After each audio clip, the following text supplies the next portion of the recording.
Hello friends, आज के video में मैं क्वाड्रेटिक इक्वेशन के कुछ स्पेशल मेथड्स बताने वाला हूं और बहुत से न्यू इक्वेशंस को यहां पर सॉल्व करके दिखाने वाला हूं। तो वो न्यू इक्वेशंस क्या होंगे, बहुत से मेथड्स क्या होंगे, ये सब कुछ वीडियो में अच्छी तरह से देख सकते हैं और समझ सकते हैं।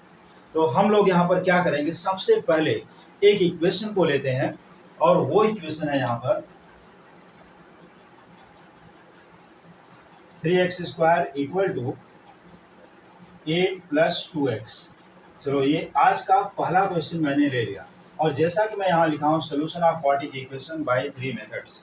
तो वो कौन से 3 मेथड्स हैं जो मैं आज प्रोवाइड करने वाला हूँ, आज यहाँ पर देने वाला हूँ। और सभी लोग इस वीडियो को एंड तक देखिए तो ये जरूर समझ में आ जाएगा कि इस क्वाड्रेटिक इक्वेशन का सोल्यूशन क्या है और इसको 3 मेथड से कैसे सॉल्व कर सकते हैं। तो 3 मेथड से सॉल्व करना एक बहुत ही अच्छी थिंकिंग है, बहुत ही अच्छी बात है। तो 3 मेथड से हम लोग कैसे सॉल्व करेंगे, आइए देखते हैं।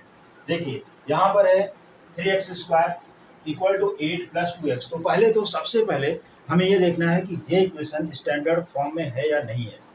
अगर ये इक्वेशन स्टैंडर्ड फॉर्म में नहीं है तो सबसे पहले हमें इसको स्टैंडर्ड फॉर्म में रीअरेंज करके लेना है। क्या करना है? रीअरेंज करना है। तो आइए इसको हम लोग सबसे पहले स्टैंडर्ड फॉर्म में रीअरेंज कर लेते हैं। तो स्टैंडर्ड फॉर्म में रीअरेंज करने के लिए 3x², इसके बाद आना चाहिए x term, that is plus 2x। को इसको हम लेफ्ट हैंड साइड में ट्रांसफर करेंगे, यहाँ आएगा -2x प्लस 8 यहाँ पर है राइट साइड में, तो लेफ्ट हैंड साइड में ट्रांसफर करेंगे, हो जाएगा -8 equal to 0। This is in standard form. तो चलिए सबसे पहले इस मेथड को मैं यहाँ लिख भी देता हूँ। सबसे पहले मैं इसको सॉल्व करता हूँ फार्मूला मेथड से। कौन से मेथड से? Formula method. चलिए, मैं ब्रैकेट में यहाँ मेथड का नाम भी प्रोवाइड कर दूंगा कि किस मेथड से सॉल्व किया गया। तो जिसे किसी इक्वेशन को अगर जिस मेथड से सॉल्व करते हैं तो उसको अगर यहाँ हम लिख देते हैं तो क्लियरली समझ में आ जाएगा कि इसको किस मेथड से सॉल्व किया गया। तो चलिए, यहाँ फार्मूला मेथड अप्लाई करने वाले हैं। फार्मूला मेथड अप्लाई करने का मीनिंग ये होगा कि ये इक्वेशन सबसे पहले स्टैंडर्ड फॉर्म में होना चाहिए। यहाँ पर फ्रैक्शन नहीं होने चाहिए। फ्रैक्शन अगर हम लेते हैं तो हमें कैलकुलेशन में थोड़ी सी कॉम्प्लिकेशंस आएंगे, कॉम्प्लिकेटेड होगा। तो इसके लिए क्या करना है, 3x² minus 2x minus 8 equal to 0। तो अगर कॉम्प्लिकेटेड सोल्यूशन नहीं चाहते हैं, मान लो कि किसी क्वाड्रेटिक इक्वेशन में फ्रैक्शन दिया गया, तो फ्रैक्शन को एलसीएम के थ्रू हटा देना है। अगर मान लो मोर देन 1 फ्रैक्शन है तो एलसीएम लेकर के हटाना है, और सिर्फ एक ही फ्रैक्शन है तो जो भी नंबर डिनोमिनेटर में रहेगी उससे पूरे इक्वेशन को मल्टीप्लाई कर देना है, और वो मल्टीप्लाई करते ही इक्वेशन ऑटोमेटिकली स्टैंडर्ड फॉर्म में आ जाएगा। अब इसके बाद क्या करते हैं, चलिए सॉल्व करते हैं इस क्वाड्रेटिक इक्वेशन को बाय फार्मूला मेथड। तो फार्मूला मेथड से सॉल्व करने के लिए सबसे पहले हमें इसको स्टैंडर्ड इक्वेशन से कंपेयर करना। वही स्टैंडर्ड इक्वेशन होता है ax² plus bx plus c equal to 0। ये स्टैंडर्ड इक्वेशन से कंपेयर करते हैं। तो कंपेयर करेंगे तो देखिए a इक्वल टू 3 यहाँ पर हो जाएगा, b इक्वल टू -2 और c इक्वल टू -8। तो ऐसा नहीं कि हमने एरो लगा दिया तो हो गया। मैं इस वैल्यूज को यहाँ पर नोट कर देता हूँ। a इक्वल टू 3 और b इक्वल टू -2, ये कोफिशिएंट ऑफ x है। a क्या है? Coefficient of x²। b क्या है? Coefficient of x। कोफिशिएंट का मतलब क्या होता है? कोफिशिएंट मीन्स वो नंबर जिससे वेरिएबल को मल्टीप्लाई किया गया हो। कोफिशिएंट क्या है? वो नंबर जिससे वेरिएबल, अब वेरिएबल क्या है? जो लेटर, इक्वेशन जिस लेटर के फॉर्म में लिखा गया। मान लो x में लिखा गया, यहाँ पर कभी y में हो सकता है, कभी m हो सकता है, कभी t हो सकता है, एटसेट्रा, बहुत से लेटर। या अदर मीडियम के बच्चे हैं तो कभी वहाँ पर क ख ग घ ABCD जो भी यूज़ किया जाए, जिस मीडियम में सॉल्व कर रहे हैं। अभी मोस्टली क्या करते हैं, इंग्लिश अल्फ़ाबेट ही यूज़ किया जाता है for any medium.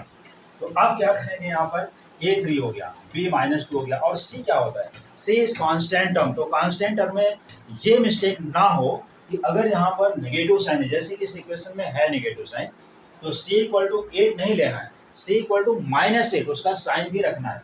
C equal to, देखिए C इक्वल टू -8 साइन के साथ नोट करना है, जिससे कोई प्रॉब्लम ना हो।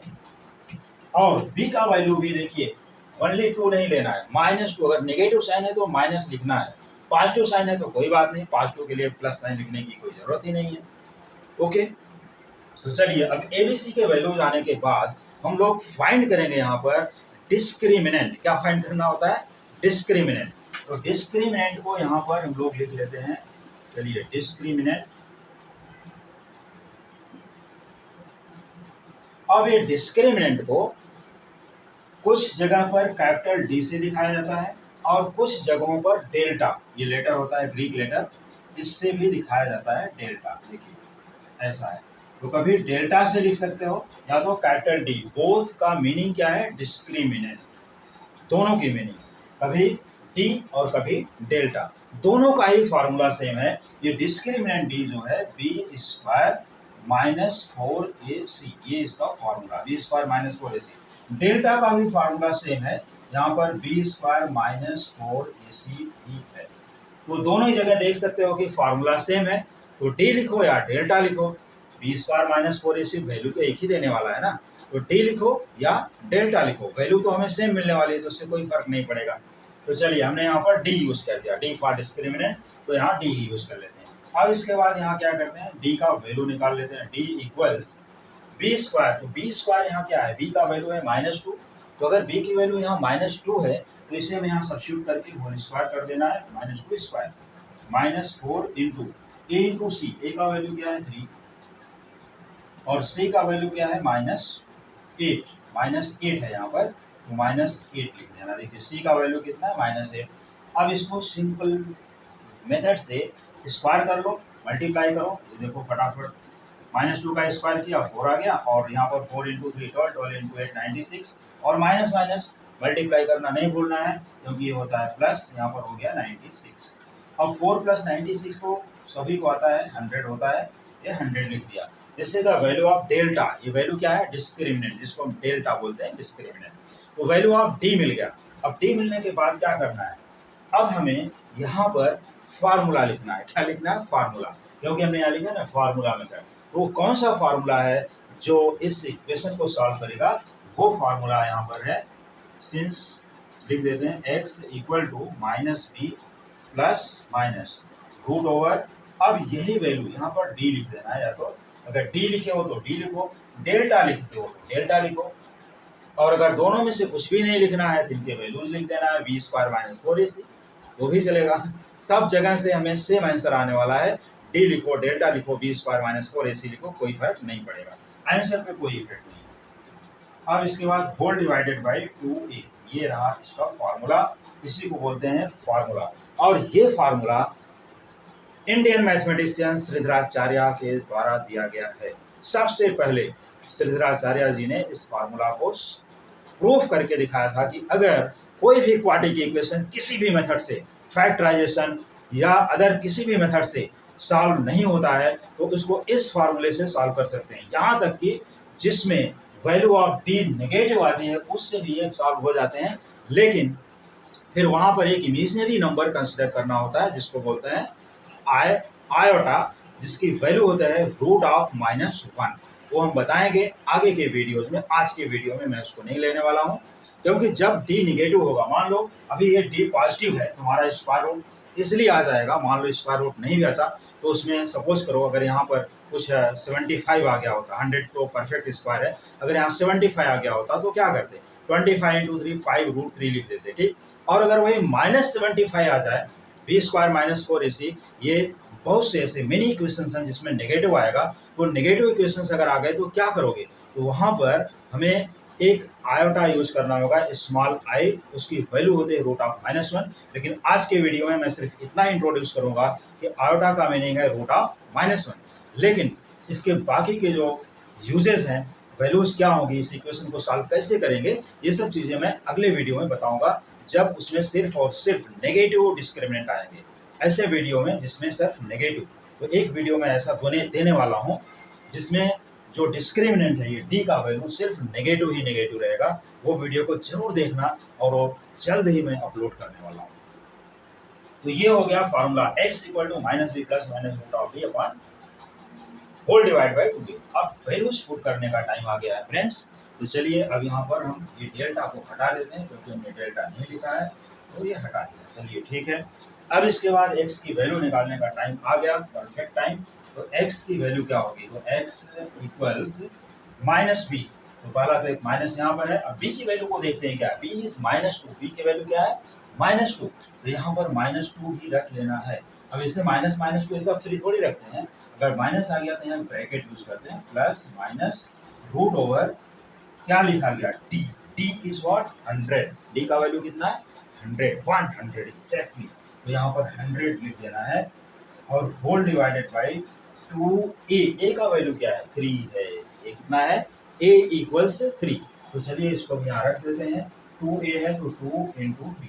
अब इसी को सॉल्व करते हुए x की वैल्यू निकालनी है, कितने वैल्यूज निकाल रहे हैं 2 वैल्यूज, कितने वैल्यूज 2 वैल्यूज आएंगे, क्योंकि यहाँ देखो प्लस और माइनस दोनों अटैच हैं। तो इसको सॉल्व जैसे ही हम करेंगे, माइनस ऑफ माइनस ये हो गया प्लस, प्लस माइनस को एज इट इज रख देते हैं, रूट ऑफ 100 इसका वैल्यू हो गया 10 और डिवाइड करते हैं 2 into 3 से, दैट इज 6। इसके बाद क्या करोगे, इतना तो आ गया, अब इसको सिंप्लीफाई करने की बारी आ गई है। ये सिंप्लीफाई करने के लिए यहाँ पर इट इज, एक बार यहाँ 2 रखते हैं प्लस के साथ, 2 + 10/6 और यहाँ पर ये वैल्यू हो गई x1 ले लेते हैं इसको, क्योंकि 2 वैल्यूज आने वाले हैं, तो एक को x1 एज्यूम कर लो, एक को x2 एज्यूम कर लो, इससे कंफर्मेशन रहेगी कि भाई x1 x2 क्या है, और किसी को भी ले सकते हो, ऐसा कुछ इशू नहीं है। प्लस यहाँ रखो या माइनस वहाँ रखो, माइनस यहाँ रखो या प्लस वहाँ रखो, कोई फर्क नहीं। अब इसके बाद 2 - 10 यहाँ पर आ गया 2 - 10 और डिवाइड बाई 6, ये 2 वैल्यूज हैं हमारे पास। अब इनको सिंप्लीफाई करते हैं, 2 + 10 हो गया, यहाँ पर 12/6 और x1 की वैल्यू आ गई 2। दूसरी वैल्यू क्या होगी, इसको भी सॉल्व करके देख लेते हैं। यहाँ पर 2 - 10 दैट इज -8/6, तो -8/6 यहाँ पर आया, ये तो एक फ्रैक्शन है, इसको क्या करते हैं 2 से सिंप्लीफाई कर लेते हैं, 2 4 जा 2 3 जा, ये हो गया -4/3।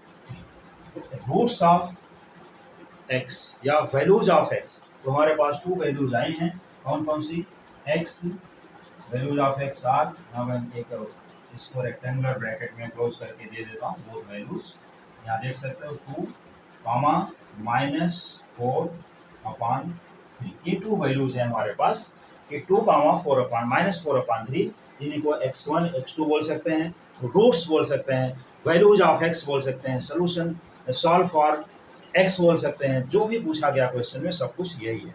लेकिन अब रही दूसरी बात कि अगर ये तो हो गया फार्मूला मेथड से हमने क्वेश्चन को सॉल्व कर दिया, और सोल्यूशन कैसा लगा, समझ में कैसा आया, मुझे कमेंट करके जरूर बताइए। और दूसरा चीज़ अभी यहाँ पर ये देखना है, अगर इसी इक्वेशन को हमें फैक्टराइजेशन मेथड से सॉल्व करना, चलो मैं पहले फैक्टराइजेशन मेथड ले लेता हूँ।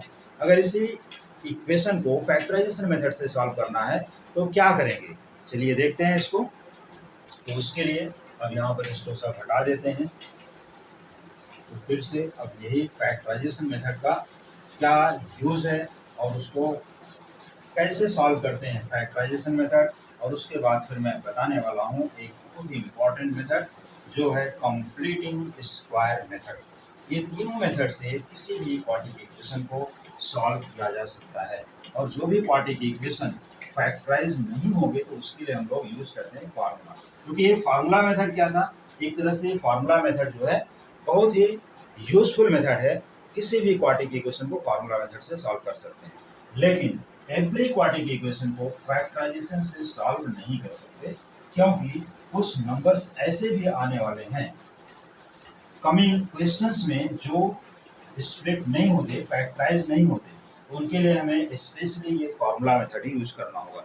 इसीलिए मैंने फार्मूला मेथड सबसे पहले बता दिया कि ये मेथड अगर यूज करते हो तो कहीं भी अप्लीकेबल है, किसी भी क्वाड्रेटिक इक्वेशन के लिए। अब देखिए इक्वेशन तो हमारा सेम है, 3x² = 8 + 2x। सबसे पहले इसको स्टैंडर्ड फॉर्म में लिखना जरूरी है, तो यहाँ पर हो जाएगा 3x² और प्लस 2x को इधर ट्रांसफर किया, -2x, प्लस 8 को लेफ्ट में लिया, -8 = 0। और हाँ, फार्मूला मेथड की जगह मैं यहाँ लिख देता हूँ फैक्टराइजेशन मेथड। चलो यहाँ पर फैक्टराइजेशन मेथड यूज कर लेते हैं अभी, क्योंकि फार्मूला मेथड हो चुका है, तो फैक्टराइजेशन मेथड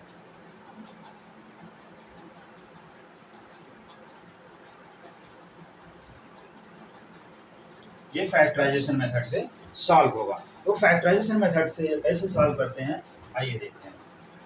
सबसे पहले 3x² माइनस 2x माइनस 8 क्या करना है, बेस्ट मेथड क्या है, देखिए बेस्ट मेथड ये है कि x² का जो कोफिशिएंट है उसको लिख लेना है 3 और कांस्टेंट टर्म जो दिया है उसको यहाँ पर मल्टीप्लाई कर देना है -8।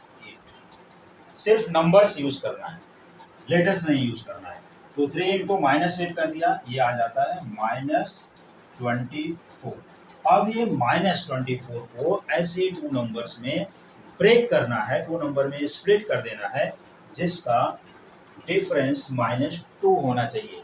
मीन्स उन दोनों नंबर को सिंप्लीफाई करके -2 आना चाहिए और इनटू करके -24 आना चाहिए। दो नंबर्स कौन कौन से हैं उसको निकालने के लिए इसको क्या करते हैं, फैक्टराइज कर डालते हैं। और वो फैक्टराइज करोगे तो ये प्राइम फैक्टर्स में इस तरह से फैक्टराइजेशन का रूल है। तो यहाँ पर 2 से डिवाइड का 12 हो गया, फिर से 2 से डिविजिबल है 6, फिर से 2 से डिविजिबल है 3, फिर से 3 से डिविजिबल है 1। तो ये हमारे पास आते हैं फैक्टर्स। अब वो नंबर्स यही हैं, इसी नंबर को मल्टीप्लाई करके रीअरेंज करके कहीं 2 अगर ले करके बनता है या 2 ले करके बनता है, जो भी रहेगा उससे आ जाएगा। तो देखिए अब यहाँ पर क्या करते हैं, ये हमें चाहिए 24 और माइनस यहाँ पर उनका डिफरेंस क्या आना चाहिए, -2। तो इन दोनों को हम इस तरह से ब्रेक करते हैं। देखिए हमने ले लिया ये 2 और ये 2, 2 या 4 हो गया, तो चलिए यहाँ 4 लिख दिया और यहाँ लिख दिया 2 3 या 6, यहाँ पर 6। अब इसका काम हो गया खत्म। अपने को ये दोनों नंबर का सिंपलेस्ट फॉर्म क्या चाहिए, -2। ये दोनों नंबर का सिंप्लीफाई करके क्या आना चाहिए, -2। तो माइनस तभी पॉसिबल है जब बड़े नंबर को नेगेटिव साइन रखोगे। क्या रखोगे, नेगेटिव साइन। यहाँ पर रखना है -4 -6। अब इनको अगर हम सिंप्लीफाई कर दिए तो क्या आ जाएगा, -2। देखिए यहाँ पर -2 आ जाता है। तो यही -2 अब हमें यहाँ पर मिल गया, देखो -2। इसके साथ यही अटैच कर देना है कि 4 और 6 है।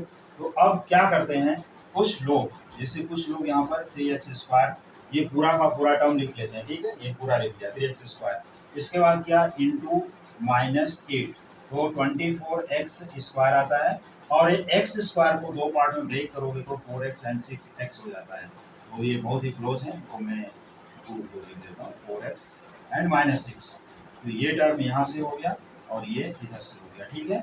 4x -6 को जैसे ही हम सिंप्लीफाई करते हैं तो यहाँ पर बन जाता है -2x, जो यहाँ पर है हमारा मिडिल टर्म। कहाँ पर है, ये है -2x। तो पहले नंबर के साथ मल्टीप्लाई करो, फिर उसके बाद x अटैच करना तो बहुत आसान है, x को आराम से अटैच कर सकते हो, कोई इशू नहीं है।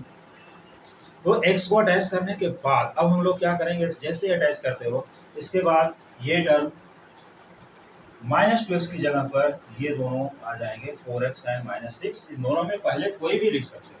तो इस तरह से ये इक्वेशन दिखेगा 3x² माइनस, पहले क्या है +4x, तो यहाँ पर +4x -6x यहाँ पर लिखना है और फिर -8 = 0। अब ऐसा नहीं सोचना कि -2x किधर गया, अरे भाई -2x यही है, 4x -6x, ये देखो -2x है, यहाँ पर एक्सप्लेन किया हूँ, दिखाया हूँ, इट इज -2x आ गया।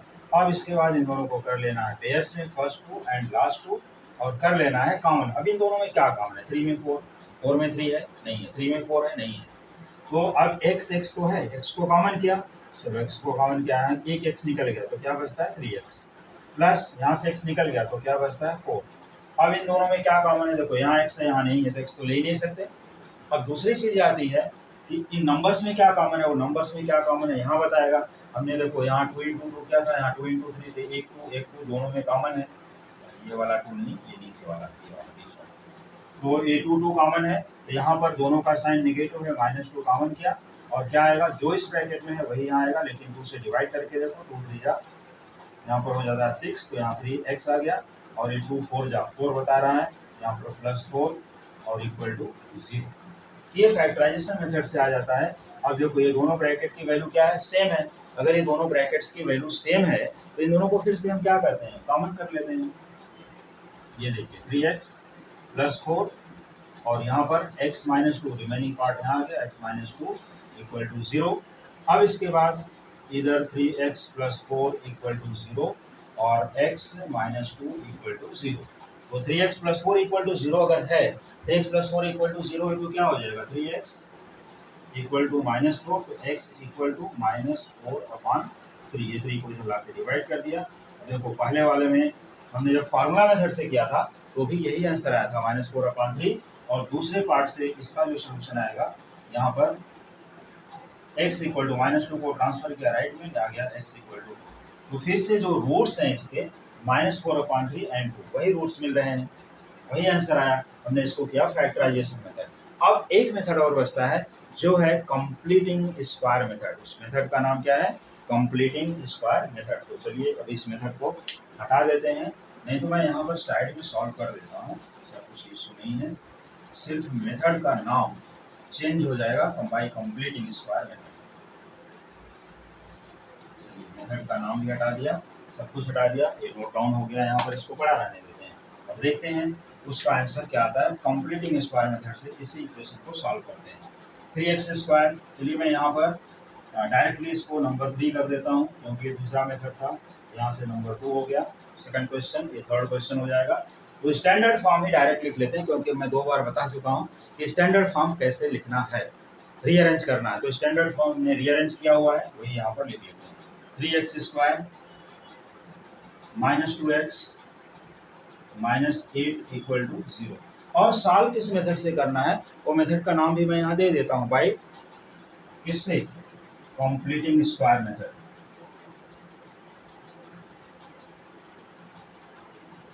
कंप्लीटिंग स्क्वायर मेथड, ये मेथड से बच्चे बहुत दूर भागते हैं, इसको अच्छे से समझ लीजिए।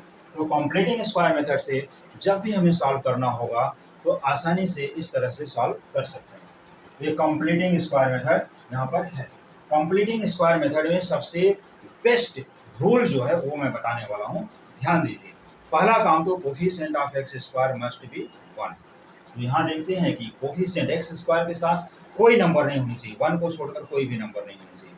तो यहाँ पर हमें ये 3 को हटाना पड़ेगा। 3 को हटाने के लिए पूरी इक्वेशन को 3 से डिवाइड कर देते हैं। डिवाइड मैं यहाँ लिख के देता हूँ जिससे कोई कंफ्यूजन ना हो। Divide by 3 on both sides. चलिए बोथ साइड्स हम डिवाइड कर दिए, किससे? 3 से। तो 3x² माइनस, अब क्या करोगे, ऐसा नहीं करने से इसको डिवाइड करके बना लेना है, सबको डिवाइड करो भाई, क्योंकि इसमें डिवाइड तो सबके लिए यूजफुल है ना। तो यहाँ पर 2x/3 -8/3 इक्वल टू 0। इस मेथड में अब यहाँ फ्रैक्शन दिखेगी, इस मेथड में हमको फ्रैक्शन नहीं हटाना है, सिर्फ x² के साथ कोई नंबर ना हो, इसलिए 3 यहाँ कट हो गया, यहाँ कट होता है 9, यहाँ कट होता है 9। तो इसको लिख लेना है x² -2x/3 -8/3 इक्वल टू 0। ये होता है यहाँ पर कंप्लीटिंग स्क्वायर मेथड के लिए पहला स्टेप। x² का कोफिशिएंट हमने क्या बना दिया? 1, free from any number other than 1। तो अब यहाँ कोई नंबर नहीं है, लेकिन यहाँ बोलोगे कि फ्रैक्शन आ गया सर, फ्रैक्शन आ गया, तो ऐसी बात नहीं है। यहाँ पर कंप्लीटिंग स्क्वायर में यहाँ पर फ्रैक्शन रहे या कुछ भी रहे हो चलेगा। अब इसके बाद हमारा जो इसका रूल है 8/3 -8/3 यहाँ है, इसको हम राइट में रख सकते हैं या लेफ्ट में रखते हुए भी सॉल्व कर सकते हैं। तो बेस्ट है हम इसको राइट में करें। चलिए x² -2/3x इक्वल्स 8/3। अब ये -8/3 यहाँ आ गया तो हो गया राइट, अब पॉजिटिव, राइट में आ गया तो क्या हो गया? पॉजिटिव। 8/3 हो गया। अब इसके बाद जो इसका रूल है वो देखिए, यहाँ पर हमें सबसे पहले लिखना है हाफ, हाफ लिख लिया। x के साथ जो भी नंबर है वो लिखना है, ओनली नंबर नोट करो, क्या करना है? नंबर। यहाँ साइन नहीं नोट करोगे चलेगा क्योंकि वहाँ होल स्क्वायर होता है, तो वहाँ साइन लिखे ना लिखे कोई फर्क नहीं। 2/3 इसका होल स्क्वायर करना है, क्योंकि कभी कभी क्या होता है, साइन इसलिए मैं नहीं लिखा रहा हूँ कि समटाइम्स बच्चे यहाँ पर साइन तो लिखते हैं, होल स्क्वायर करने के बाद भी नेगेटिव रख देते हैं, तो do not write negative sign. Half लिखना है बाय फार्मूला, बाय रूल। 2/3 इसका देखिए x के साथ जो भी नंबर है वो यहाँ पर लिखना, होल स्क्वायर कर देना। तो यहाँ पर देखिए 2 से कट हो गया। ऐसा जरूरी नहीं कि हमेशा 2 से कट हो जाए, ऐसे भी नंबर आ सकते हैं जो 2 से डिविजिबल ना हो, तो डायरेक्टली उसका होल स्क्वायर लिख देना है। चलिए अब यहाँ कट किया तो क्या बचता है? 1/3, और 1/3 का होल स्क्वायर होता है 1/9। तो यही नंबर है जिसको हमें लेफ्ट में भी ऐड करना है और राइट में भी ऐड करना है। तो चलिए इसको ऐड कर देते हैं और मैं यहाँ लिख भी देता हूँ ऐड या एडिंग 1/9 ऑन बोथ साइड्स। ये 1/9 कहाँ से आया ये देखिए, ये है 1/9। ये जो रूल है इसका बाय रूल यहाँ पर आ गया है 1/9, यहीं से लिया गया, ऐसा नहीं कि कहीं मार्केट से नहीं लाया हूँ। 1/9 इधर से निकल गया, इस इक्वेशन से निकल गया है। तो ऐड कर देते हैं x² minus 2/3 x plus 1/9 equals 8/3 यहाँ ऑलरेडी था तो वैसे ही रहेगा 8/3 और प्लस 1/9 यहाँ पर आ गया। चलिए इतनी अच्छी बात है। अब इसके बाद जो ये लेफ्ट साइड होता है ये परफेक्ट स्क्वायर बन जाता है, ऑटोमेटिकली परफेक्ट स्क्वायर बन जाता है। अब हमें यहाँ पर कुछ और भी अरेंज करने की जरूरत नहीं है। इसका परफेक्ट स्क्वायर है, देखिए x² का पावर हटा देना है, x लिखना है, और ये किसका होल स्क्वायर था 1/3 का था, यहाँ पर 1/3 लिखना है दूसरा नंबर। देखिए यहाँ से x² का पावर हटा के x, और ये 1/9 था लेकिन किसका होल स्क्वायर था 1/3 का, 1/3 लिखा। अब बारी आती है कि साइन क्या लिखें, यहाँ बीच में प्लस या माइनस। तो जो यहाँ साइन है मिडल में नेगेटिव है, यहाँ पर लिखना है minus. This is x minus 1/3 whole square. ये perfect square left hand side की बात हम कर रहे हैं, अभी left hand side perfect square बन गया। इसके बाद यहाँ पर 8/3 प्लस 1/9 है, क्या है 8/3 प्लस 1/9। 8/3 और 1/9 एलसीएम हो जाएगा 9, तो इसका मतलब है कि 3 को 9 बनाना है। तो 3 को 9 बनाने के लिए देखिए 8 इंटू 3/3 इंटू 3 से मल्टीप्लाई डिवाइड और प्लस 1/9 एज इट इज। अब ये क्या हो जाएगा 8 इंटू 3 ये हो गया 24 प्लस 1 और होल डिवाइड बाई 9, क्योंकि दोनों का डिनोमिनेटर 9 हो गया तो डायरेक्टली लिख सकते हैं यहाँ पर, और ये सम किया तो ये हो जाता है 25/9। ये 25/9 यहाँ पर आ गया। अब इसके बाद क्या करोगे, इसके बाद ये टर्म को हटा देते हैं और मैं रिमेनिंग पार्ट यहाँ लिखता हूँ। ओके, तो ये यहाँ पर यहाँ तक क्लियर हो गया 9 तक, और रिमेनिंग पार्ट यहाँ पर आ जाएगा x माइनस 1/3, यहीं से चालू करेंगे, x minus 1/3 whole square equals 25/9। ये स्टेप मैंने फिर से वहाँ लिख दिया है, x minus 1/3 whole square equal to 25/9। After that क्या करना है, देखिए होल स्क्वायर है, ये कितने का होल स्क्वायर है यहाँ भी लिख लेते हैं, x minus 1/3 whole square equal to this is whole square of 5/3, ये 5/3 का होल स्क्वायर है। और दोनों साइड ही होल स्क्वायर है तो होल स्क्वायर को हटा सकते हैं, लेकिन यहाँ पर हम लोग स्क्वायर रूट के थ्रू हटाते हैं, तो taking square root on both sides यहाँ हमें मिलेगा x minus 1/3 equals plus minus 5/3, ये टर्म आएगा। ठीक है, x minus 1/3 equals plus minus 5/3। अब ये प्लस माइनस 5/3 तो आ गया, लेकिन अभी x के सेपरेट वैल्यूज, तो मैं क्या करता हूँ ये रिमेनिंग पार्ट को यहाँ से हटा देता हूँ।